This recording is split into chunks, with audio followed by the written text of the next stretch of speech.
после окончания боя, говорит, у меня на гимнастерке не было ни одного целого части одежды, говорит, вся была зарешечена.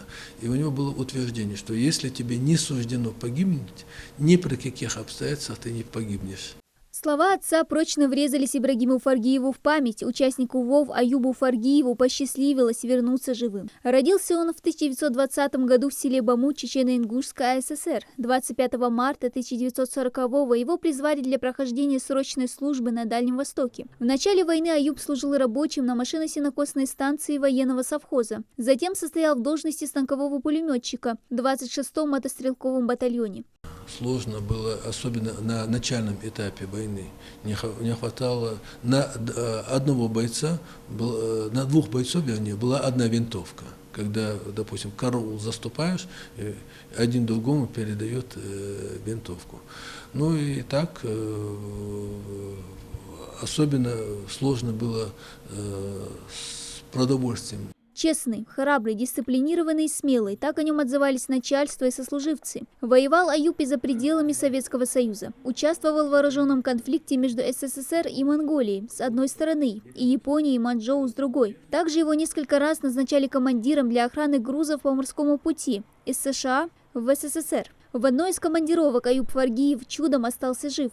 Немецкие истребители, бомбардировки, вернее, бомбили, говорит, наши корабли сопровождения.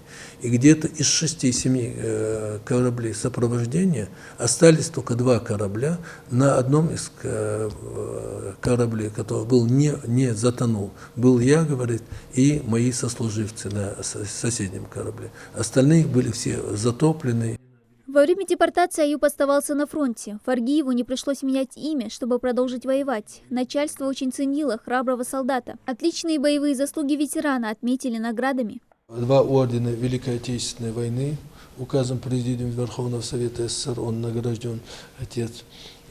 Медаль за участие в боевых действиях против японских империалистов. А эта медаль уже после военная. Это самая мирная медаль за добросовестный многолетний труд от имени Президиума Верховного Совета СССР. 26 марта вручена медаль «Ветеран труда». Демобилизовался ветеран 10 мая 1946 года и поехал в Среднюю Азию искать родных. Долгая поездка в поезде, длившаяся почти 2,5 месяца. Еще один эпизод, отпечатавшийся в памяти отца, вспоминает Ибрагим. Это была, говорит, очень тяжелая дорога, много остановок. Подходили к вагону вдовы, женщины, умоляли: солдатик, сойди, пожалуйста, я с поезда, останься. В 1941 году получила похоронку, у меня один ребенок, хозяйство крепкое, оставил. И многих солдат вот так стягивали. Я же не соглашался оставаться и приехал в Среднюю Азию, нашел своих родственников. На месте его, как фронтовика, назначили ответственным за раздачу продуктов спецпереселенцам. Там же ветеран женился. Он стал отцом 6 сыновей и дочери. После возвращения на родину Аюб Заамович работал каменщиком на стройплощадках. Отца Ибрагим Фаргиев запомнил строгим, но справедливым. Одно из его наставлений председатель Верховного суда Ингушетии старается соблюдать в своей работе уже почти 50 лет. Учитывая особенности моей работы, если говорить,